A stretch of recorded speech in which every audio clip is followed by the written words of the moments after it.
José, ele aprende a enxergar a vida pela ótica de Romanos 8, 28, um texto que não fazia parte da cultura, do momento dele. É texto de Paulo, em Romanos. E esse rapaz, ele vive essa realidade. Porque Paulo vai dizer para nós acerca da soberania de Deus, que todas as coisas contribuem para o bem daqueles que amam a Deus e que são chamados para o seu decreto, pelo seu decreto. José vai aprender isso na própria existência, na vida prática. Ele aprende também que não vale a pena imprimir culpa nas pessoas.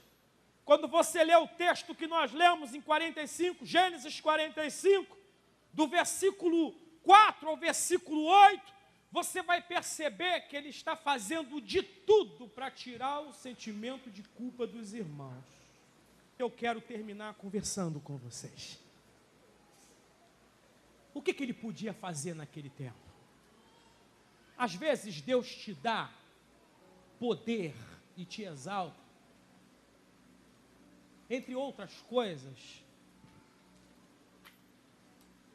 para mostrar para você mesmo o quanto você mudou. Porque quando ele era moleque lá, na casa do seu pai, ele foi massacrado e não fez nada. Aqui no Egito, ele é a mão direita de Faraó.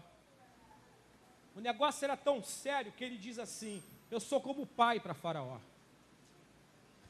Eu estou mandando no Egito. O Egito está na palma das minhas mãos. E quando os irmãos dele chegam, ele faz uns joguinhos, faz umas pegadinhas com os irmãos, mas ele poderia ter sido muito perverso. Ele poderia ter chamado os soldados do palácio. Depois que os irmãos foram surpreendidos, carregando coisas do Egito, ele poderia ter pedido para eles a sentença de morte. José era como um deus no Egito. Tinha poder para a vida e para a morte.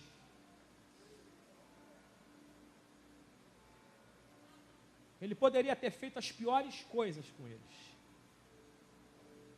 Mas se você ler o texto, você vai ver que ele não só não faz perversidade com os irmãos, como ele fica o tempo todo tentando remover a culpa.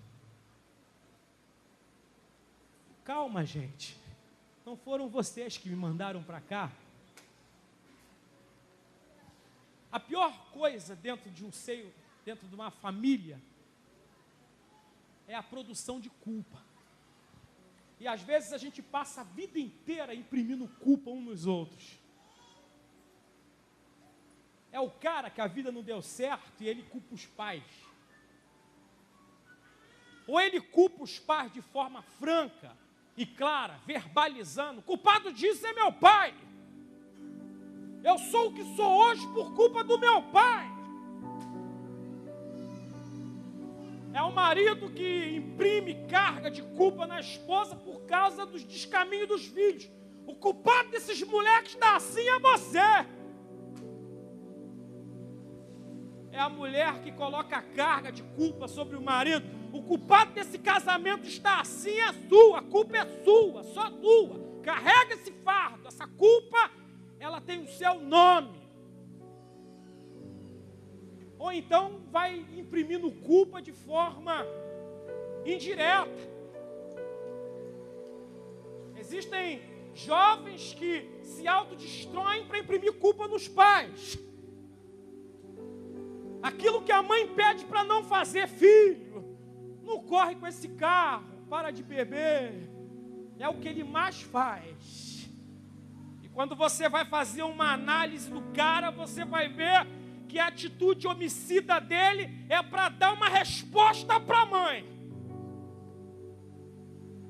É a menina que se rebelou.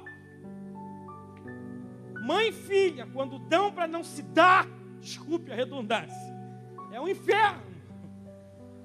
E a garota abriu com a mãe de um jeito, e tudo que a mãe pede, ela faz o contrário. Ela não discute, não bate boca, é no comportamento que ela mata a mãe na unha. E ela vai tentando imprimir culpa na mãe através da desgraça da própria vida. Eu vou desgraçar minha vida para mexer e ferir com a minha mãe. Mas olha como é que ele está curado. Porque às vezes a gente diz assim, não, deixa eu voltar, vamos receber e tal. Mas essa maneira sutil de imprimir culpa denuncia que nem tudo está resolvido. Mas olha como é que ele está com o coração limpo. Ele está dizendo para eles, os caras que jogaram ele no buraco, gente, não foram vocês, foi vontade de Deus, fica tranquilo, descansa. Então nessa noite é a noite da gente tirar a culpa das costas das pessoas. Deixa eu tirar, pastor. O Senhor não tem culpa de nada. Sabe por quê? Porque não resolve nada. A gente passa a vida inteira se torturando e torturando as pessoas e não resolve nada. Eu conheço um senhor judeu, câncer terminal. Ele culpou a mulher dele por causa de uma falha no tratamento dele. Por quê?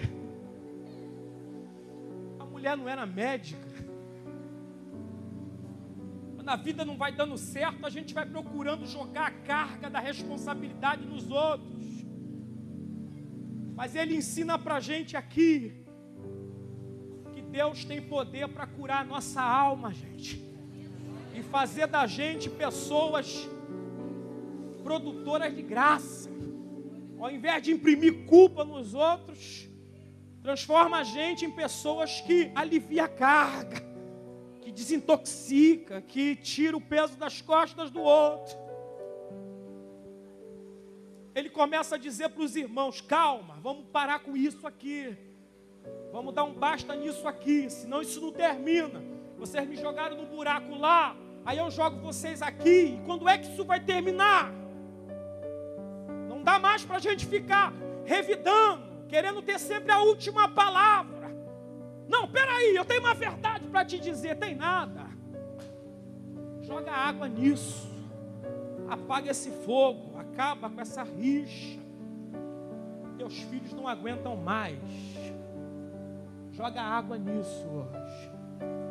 Quando Jesus entra na questão, a última coisa que Jesus quer ouvir é quem tem razão. Já percebeu isso? Deus não se preocupa com quem tem razão. Ele nunca se preocupa com isso.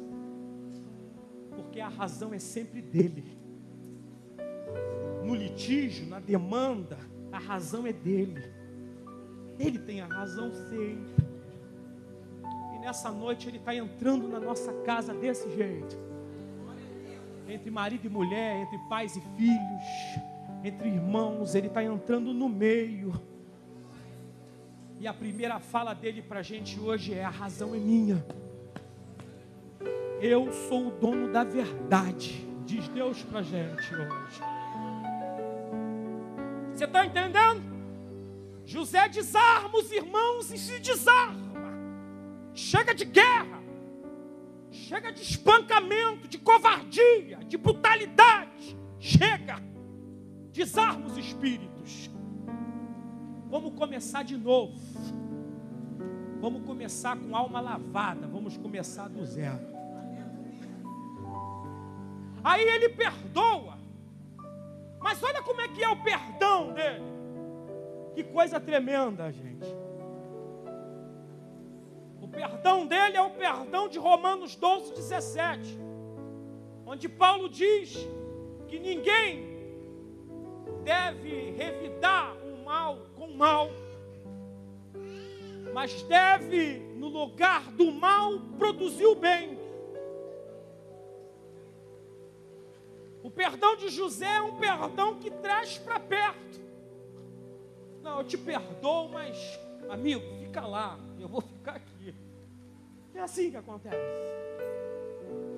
O perdão dele é um perdão que agrega, porque ele diz assim: vem para cá, vem para o Egito, vai buscar papai e traz, quero vocês perto de mim.